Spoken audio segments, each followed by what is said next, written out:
जय हिंद, जोहार। मैं अमरीश कुमार आरआईएस एकेडमी से आप लोगों को कुछ प्राचीन भारत के जो है महत्वपूर्ण जो है तथ्य बताने जा रहा हूं, जो कि न्यू एजुकेशन पॉलिसी से जो सेमेस्टर 1 के बच्चे जो परीक्षा देने जा रहे हैं, उनका जो हिस्ट्री मेजर सब्जेक्ट है उसके लिए बताने जा रहा हूं। और बहुत सारे जो प्रतियोगिता परीक्षा है, जैसे अभी जेपीएससी की प्रतियोगिता परीक्षा होने जा रही है 17 मार्च को, उसके लिए भी ये बहुत महत्वपूर्ण है। रेलवे के लिए भी बहुत महत्वपूर्ण है, यूपीएससी के लिए भी बहुत महत्वपूर्ण है, सभी प्रतियोगिता परीक्षा के लिए भी महत्वपूर्ण है।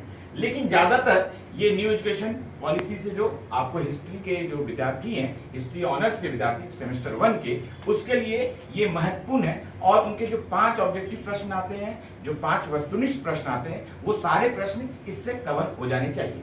आप लोगों को कुछ महत्वपूर्ण जो हिस्ट्री के जो प्राचीन भारत और जो एंशिएंट इंडिया से संबंधित जो प्रश्न है वो मैं बताने जा रहा हूँ। सबसे महत्वपूर्ण प्रश्न है, उपनिषद की संख्या कितनी है?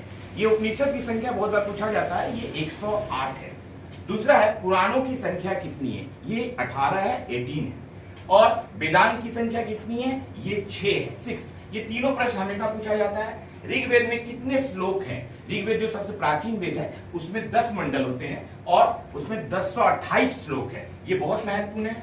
भारत में आर्य लोग कब आए थे? भारत में आर्य लोग जो है 1500 ईसा पूर्व में मध्य एशिया से आए थे।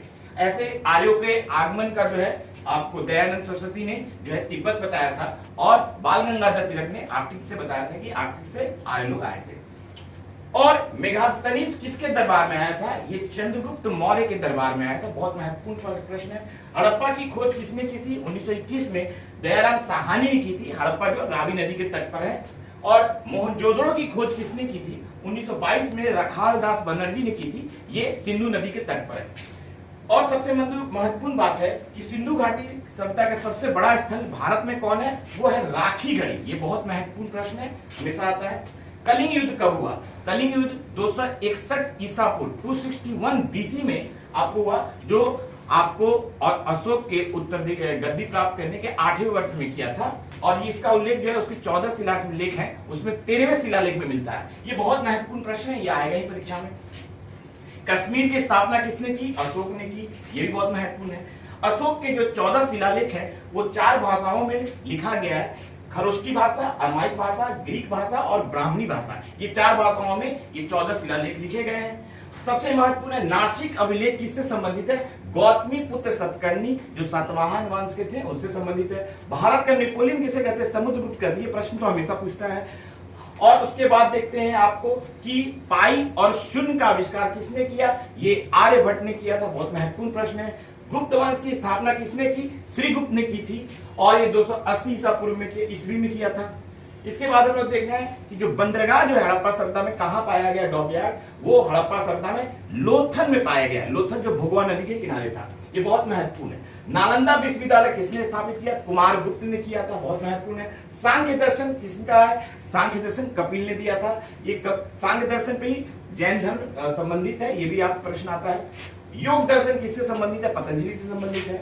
4 वर्णों का उल्लेख सबसे पहले कहां हुआ? 4 वर्णों का उल्लेख ऋग्वेद में 10वें मंडल में पुरुष सूक्त में हुआ। बहुत महत्वपूर्ण प्रश्न है। यहीं से 4 वर्ण ब्राह्मण, क्षत्रिय, वैश्य और शूद्र का उत्पत्ति हुआ। 16 महाजनपद जो 16 राज्य है इस बौद्ध धर्म में किस पुस्तक में है? तो बौद्ध धर्म में जो है अगुंतर निकाय में है, और जैन धर्म में इसकी उल्लेख जो है भगवती सूत्र में। ये बहुत महत्वपूर्ण प्रश्न है, हमेशा एग्जाम में आता है। फायान किसके दरबार में आया था? फायान जो चीनी यात्री था, ये चंद्रगुप्त प्रथम के दरबार में, चंद्रगुप्त द्वितीय के दरबार में आया था। चंद्रगुप्त द्वितीय के दरबार में फायान आया था। उसके बाद कौन जनपद में गणतंत्र था? 16 जनपद में केवल 2 ही गणतंत्र में जो है 2 ही जो है जनपद में, महाजनपद में जो है गणतंत्र था। एक है वज्जी और दूसरा है मन। ये बहुत बड़ा प्रश्न आता है। उसका सबसे महत्वपूर्ण सेंड्रोकोटस किसको कहते हैं? सेंड्रोकोटस चंद्रगुप्त मौर्य को कहते हैं।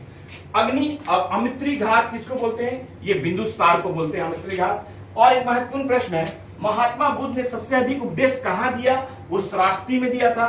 महात्मा बुद्ध ने पहला उपदेश कहां दिया था? ये सारनाथ में दिया था। तीसरी बौद्ध संगति कहां हुई थी? पाटलिपुत्रा में हुई थी अशोक के समय। और ये पाटलिपुत्रा की स्थापना किसने की थी? उदयन ने की थी। और चौथी बौद्ध संगति कहां हुई थी? ये कुंडलवन में और कश्मीर में। उस समय कुषाण शासक कनिष्क था। फिर हर्यक वंश का संस्थापक कौन है? बिंबिसार हर्यक वंश का संस्थापक है। फिर महात्मा बुद्ध का जन्म और मृत्यु कब हुआ? महात्मा बुद्ध का जन्म जो है लुम्बिनी जो कपिलवस्तु में हुआ और मृत्यु जो है कुशीनगर में हुआ, या कुशीनगर बोलते हैं उसको। और महावीर का जन्म और मृत्यु कब हुआ? महावीर का जन्म कुंडल ग्राम वैशाली में हुआ और मृत्यु पावापुरी में हुआ। और सबसे महत्वपूर्ण है कि महात्मा बुद्ध को ज्ञान कहां प्राप्त हुआ? ये बोध गया में निरंजना नदी के किनारे पीपल वृक्ष के नीचे हुआ। निरंजना नदी को फल्गु नदी भी बोलते हैं। और महावीर को ज्ञान कहां प्राप्त हुआ? ये जुम्बकी ग्राम है, वो आपको इसमें हुआ था। और रिजुपालिका नदी का नाम है रिजुपालिका और वृक्ष का नाम है साल वृक्ष, याद रखिएगा आप लोग। और एक बहुत महत्वपूर्ण प्रश्न है, जैसे अनिकांतवाद, क्षणभंगुरवाद और स्यादवाद, ये तीनों एक ही है। ये किससे संबंधित है? जैन धर्म से संबंधित है, ये हमेशा पूछा जाता है। इसके बाद हम लोग देख रहे हैं कि नंद वंश का संस्थापक कौन था? महापद्म नंद था। और नंद वंश का अंतिम शासक कौन था? घनानंद था, जिसको कि चंद्रगुप्त मौर्य ने हराया था और हत्या की थी। उसके बाद देखते हैं अर्थशास्त्र किसने लिखा? अर्थशास्त्र जो है राजनीतिक पे आधारित है। अर्थशास्त्र इकोनॉमी में नहीं है, राजनीति पे है। और इसकी रचना कौटिल्य ने की थी। कौटिल्य को विष्णुगुप्त भी बोलते हैं और चाणक्य भी बोलते हैं। इंडिका की रचना जो है मेगास्थनीज ने की थी। और मेहरौली लौह स्तंभ किससे संबंधित है? ये चंद्रगुप्त द्वितीय से संबंधित है। इसके बाद देखते हैं मिलिंद पन्हो, ये पुस्तक किससे संबंधित है? मिलिंद पन्हो जो है आपको, मिलिंद जो थे ये यूनानी शासक थे और नागसेन थे बौद्ध भिक्षु, इन लोगों के बीच वार्तालाप हुआ था, उसका ये मिलिंद पन्हो पुस्तक है। इसके बाद देखिए भारत का जो है आइंस्टाइन किसको बोलते हैं? नागार्जुन को बोलते हैं। और भारत का मैकियावेली किसको बोलते हैं? कौटिल्य को बोलते हैं, या विष्णुगुप्त या चाणक्य को बोलते हैं। ये कुछ महत्वपूर्ण जो तथ्य है, वस्तुनिष्ठ प्रश्न है, जो कि आपको 5 नंबर के आते हैं। आपको जो नया सिलेबस आया हुआ है आपको हिस्ट्री ऑनर्स के लिए, वो बच्चों लोग जो अभी एग्जाम होने वाला है उसकी तैयारी कर लें, उसके लिए मैंने ये वीडियो बनाया। आप लोगों का बहुत बहुत धन्यवाद। इस वीडियो को 2-3 बार सुने, सारे ऑब्जेक्टिव प्रश्न आप लोगों का हो जाएगा। आप लोगों का बहुत बहुत धन्यवाद। Best of luck.